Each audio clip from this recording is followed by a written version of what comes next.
जय माता दी दोस्तों, आप सभी का स्वागत है हमारे YouTube चैनल में। दोस्तों, आज की इस वीडियो में हम बात करने वाले हैं नए वर्ष 2021 के सिंह राशि फल के बारे में। जब भी नया वर्ष आता है तो नए साल के आते ही हम बहुत सारी इच्छाओं की हमारे अंदर जागृति होती है। बहुत सारी चीज़ें हम सोचते हैं कि ये नया वर्ष हमारे करियर के लिए कैसा रहेगा, इस नए वर्ष में हमारा विवाह होगा कि नहीं। विद्यार्थी सोचते हैं इस नए वर्ष में हमें अपनी शिक्षा में सफलता मिलेगी या नहीं, हम अपना करियर बना पाएंगे या नहीं, संतान कैसी होगी, संतान प्राप्ति होगी या नहीं, हमारी आर्थिक स्थिति इस नए वर्ष में कैसी होगी। यानी बहुत सारी चीज़ें होती हैं जो हमारे मन में होती हैं कि क्या क्या खास इन ग्रह नक्षत्रों से हमें मिलने वाला है, नवग्रह हमें क्या देने वाले हैं। तो आज की इस वीडियो में इस सभी बातों का जवाब आपको मिलने वाला है। वीडियो को अंत तक देखें। आपके आर्थिक जीवन के बारे में जानेंगे, करियर के बारे में, प्रेम जीवन, वैवाहिक जीवन, परिवार, स्वास्थ्य और वीडियो के अंत में कुछ ज़रूरी उपायों के बारे में जो इस पूरे वर्ष भर आपके लिए लाभदायक रहेंगे। इन उपायों को करना आपके लिए आपके कार्यक्षेत्र में सफलता दिलाने वाला साबित होगा। तो दोस्तों, 2021 सिंह राशि की हम बात कर रहे हैं और सिंह राशि के जो स्वामी हैं, सिंह राशि के स्वामी सूर्य देव हैं और इस पूरे वर्ष राहु और केतु आपके 10वें और चौथे भाव को प्रभावित करेंगे। 10वां भाव देखिए कार्यक्षेत्र का भाव होता है और चौथा भाव हमारे परिवार का भाव होता है। तो पूरे वर्ष ये आपके इन दोनों भावों को प्रभावित करेंगे। शनि पूरे वर्ष भर मकर राशि में विराजमान रहेंगे, मकर राशि में बैठे हुए हैं। तो सबसे पहले हम यहाँ जानेंगे आपके करियर के बारे में कि आपका करियर कैसा होगा, क्योंकि करियर को लेकर सबसे ज़्यादा मन में ये बातें उठती हैं कि इस वर्ष हमारे करियर में क्या खास हमें मिलने वाला है। तो देखिए, करियर की यदि बात की जाए तो उसमें तो आपके लिए बेहद अच्छे फल आपको मिलेंगे, क्योंकि राहु कर्म क्षेत्र में है पूरे वर्ष भर, जो आपके कर्म क्षेत्र को प्रभावित करेंगे। और राहु शनि के ही छाया ग्रह माने जाते हैं। शनि कर्म फलदाता है, तो राहु भी आपके कर्मों के हिसाब से आपको फल देंगे। कार्यक्षेत्र में अपना पूरा सहयोग प्राप्त करेंगे, कार्यक्षेत्र में भरपूर सफलता देने का कार्य करेंगे। राहु की अशुभ दृष्टि की तो सब बात करते हैं, लेकिन राहु की शुभ दृष्टि भी बहुत अच्छी होती है और उसी शुभ दृष्टि के कारण आप अपने शत्रुओं पर हावी रहेंगे। साथ ही दूसरों को अपनी बातों से प्रभावित कर पाएंगे। इस दौरान आपके अंदर एक गजब का आकर्षण देखने को मिलेगा, जिससे अपने काम दूसरों से बड़ी आसानी से आप निकलवा पाएंगे। इस वर्ष में आपके कार्यक्षेत्र की वजह से, आपकी हिम्मत की वजह से आपकी तरक्की और आपकी उन्नति दोनों ही होने के योग बड़े ही अच्छे बने हुए हैं। लेकिन एक चीज़ याद रखनी है, उन्नति और तरक्की तब होती है जब आप मेहनत करते हैं, जब आप प्रयास करते हैं। जैसा कि कहा, कार्यक्षेत्र कर्म के भाव में राहु बैठे हैं, काम में कोई कमी नहीं छोड़नी है। यानी काम करने पर जब आपको फल मिल जाता है तो काम करने में भी मज़ा आता है। इस दौरान आपकी तरक्की से आपके विरोधी थोड़े असहज हो सकते हैं, आपके विरोधी ज़्यादा हो सकते हैं, शत्रु ज़्यादा बढ़ सकते हैं। क्योंकि जब एक व्यक्ति ऊंचाइयों को छूता है, हर चीज़ में तरक्की पाता है, हर चीज़ में आगे बढ़ता है, तो शत्रु जो है वो अपने आप ही बढ़ जाते हैं। कुछ ऐसे शत्रु होते हैं जो मित्र के भेष में होते हैं, कुछ ऐसे रिलेटिव होते हैं जो शत्रु बन जाते हैं। इसीलिए शत्रुओं की संख्या में इजाफा ज़रूर हो सकता है, तो वहाँ आपको थोड़ी सावधानियाँ ज़रूर रखनी होंगी। लेकिन आपकी मेहनत बेकार नहीं जाएगी, आपकी मेहनत से आपको विजय ज़रूर मिलेगी। ग्रहों की यदि बात करें तो देखिए, ग्रहों का ही प्रभाव ये है। लेकिन यहाँ शुरुआत में मंगल देव जो हैं, जो क्रोधी ग्रह कहे जाते हैं, लाल ग्रह कहे जाते हैं, वो आपके भाग्य भाव में स्थित होंगे, जिसके चलते आपके भाग्य का सपोर्ट तो आपको मिलेगा ही। और उनके सपोर्ट से देखिए, जब भाग्य भाव में मंगल ग्रह बैठे होंगे, क्योंकि वो सबसे अधिक एनर्जी देने वाले ग्रह हैं, आपके अंदर एनर्जी देंगे, आपके प्रभाव को, आपके साहस को वो बढ़ाएंगे। तो उनका सपोर्ट भी आपको अपने भाग्य में मिलेगा और उनके सपोर्ट से आप अपने कार्यक्षेत्र में बड़ा अच्छा प्रदर्शन करेंगे, भाग्य का साथ आपको मिलेगा। बीच बीच में थोड़ी छोटी मोटी परेशानियां हो सकती हैं, जैसे अप्रैल के महीने में और मई के महीने में छोटी मोटी चुनौतियां आ सकती हैं। तो देखिए, चुनौतियां ना हो तो काम करने में मज़ा नहीं आता, क्योंकि चुनौतियों से हमें बहुत कुछ सीखने को मिलता है। अगर इंसान सफलता की सीढ़ी चढ़ता ही जाए तो उसके अंदर गुमान हो जाता है। तो ये चुनौतियाँ आपको अप्रैल और मई के महीने में कुछ देखने को मिलेंगी, क्योंकि इस समय मंगल आपकी कुंडली के एकादश भाव में होंगे। तो अपने अधिकारियों से बात करते समय इस समय आपको थोड़ी सावधानी रखनी होगी। साल की शुरुआत से ही शनि और बृहस्पति आपकी राशि से छठे भाव में युति करेंगे, जो शत्रु भाव होता है। तो इस दौरान कार्यक्षेत्र पर आप अपने शत्रु से थोड़ी सावधानी जरूर रखें, वरना ये शत्रु आपको परेशान कर सकते हैं। अप्रैल और सितंबर के बीच में आपको अपने काम के सिलसिले में कहीं दूर की यात्रा करनी पड़ सकती है। अगर आप व्यापार करते हैं तो इस यात्रा के दौरान थोड़ी सावधानी रखनी है। अब चलिए बात कर लेते हैं हम आर्थिक स्थिति की। आर्थिक स्थिति की यदि बात की जाए तो आर्थिक जीवन में आपको मिश्रित परिणाम प्राप्त होंगे। वैसे तो आर्थिक जीवन के मामले में ये वर्ष आपके लिए अच्छा रहेगा, लेकिन खर्चे ज़रूर बढ़ेंगे। खर्चों में वृद्धि हो सकती है, और खर्चों पर अगर आपने अंकुश नहीं लगाया, कंट्रोल नहीं किया, तो परेशानी भी आ सकती है। ऐसा नहीं है जो धन कमा रहा है तो उसका धन बिना संचित किए ही संचित हो जाए। धन आने से खर्चे बढ़ जाते हैं और उन खर्चों पर कंट्रोल करना होता है। पूरे वर्ष आमदनी तो बढ़ेगी, लेकिन आपको अपने खर्चों को कंट्रोल करना होगा, वरना बाद में परेशानी भी हो सकती है।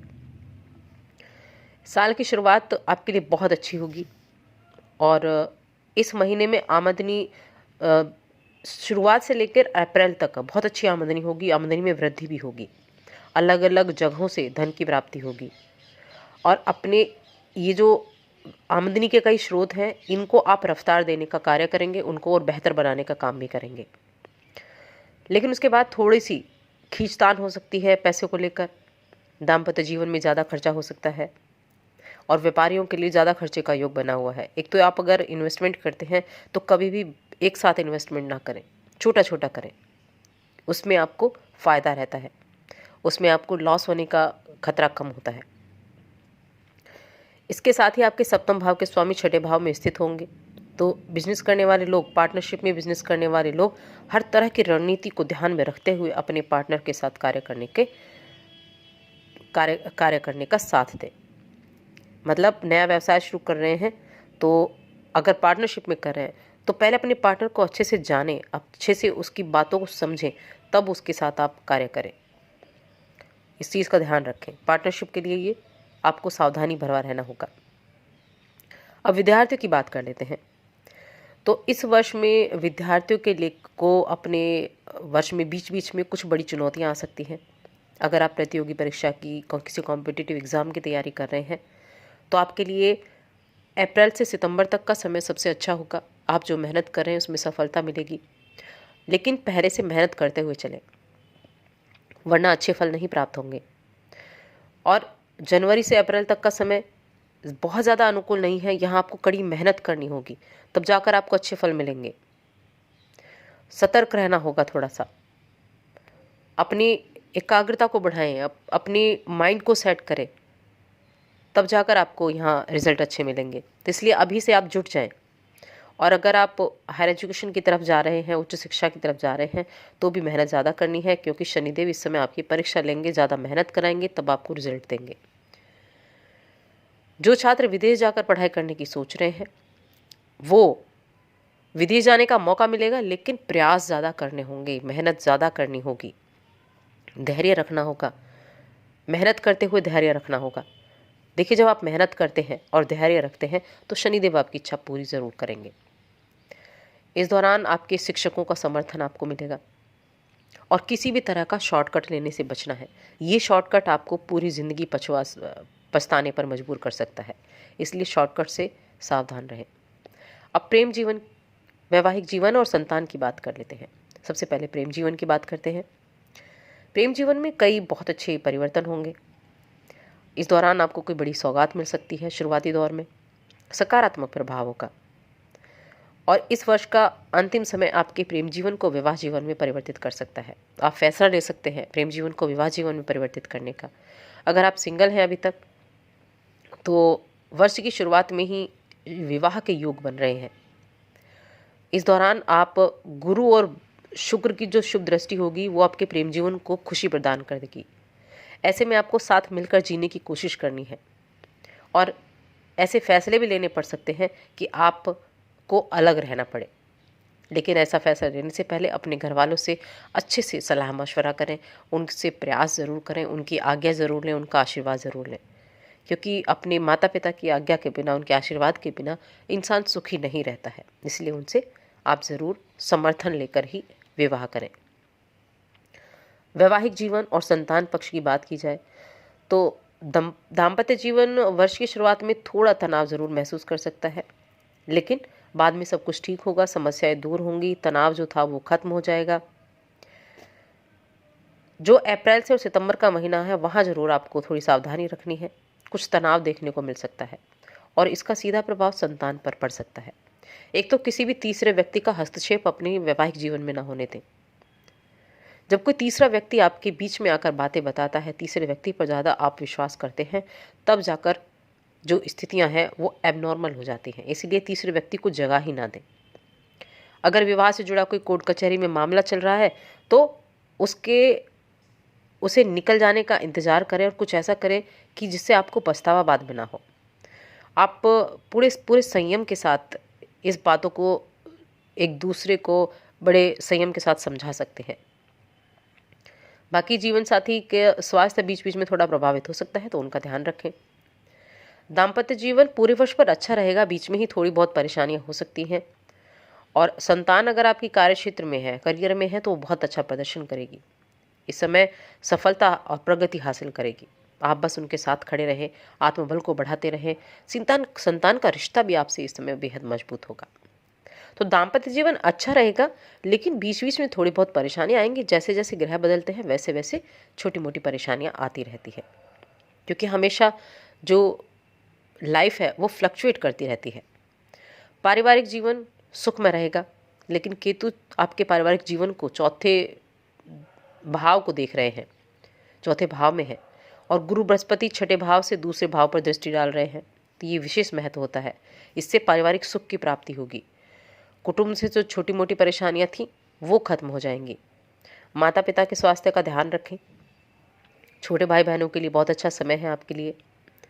इस दौरान इस वर्ष के शुरुआती 4 महीने के अंदर आप कोई वाहन खरीद सकते हैं। और इस वर्ष में अपनी माता का सबसे ज़्यादा आपको ख्याल रखना होगा। माता को स्वास्थ्य संबंधी भी कुछ परेशानियां देखने को मिल सकती हैं, तो उनकी सेहत का भी आपको ज़्यादा ध्यान रखना होगा। यदि आपके स्वास्थ्य की बात करें तो स्वास्थ्य का ध्यान रखें, क्योंकि शनि और गुरु छठे भाव से युति करके बड़े रोग को जन्म दे सकते हैं शुरुआती दौर में। इसलिए विशेष सावधानी रखनी होगी। जैसे पेट से संबंधित, गुर्दे से संबंधित कोई परेशानियां हो सकती हैं, जोड़ों के संबंधित कुछ परेशानियां हो सकती हैं, तो इनका ध्यान रखें। अब उपाय के बारे में जान लेते हैं। एक तो माता पिता की सेवा करें, उनका सम्मान करें, तभी भाग्य का साथ आपको मिलेगा। और शनिवार के दिन सरसों के तेल में खुद को देखें और छाया दान करें। इससे स्वास्थ्य संबंधी परेशानियां दूर होंगी। बृहस्पतिवार का व्रत रखना शुरू कर सकते हैं और इस दौरान पीपल के पेड़ को छुए बिना जल चढ़ाएं और गरीबों को अन्नदान करें। इन थोड़े से उपायों को करें तो आपके लिए बहुत अच्छा ये वर्ष रहेगा। साथ ही चैनल को सब्सक्राइब कर लें, वीडियो को लाइक और शेयर करना ना भूलें।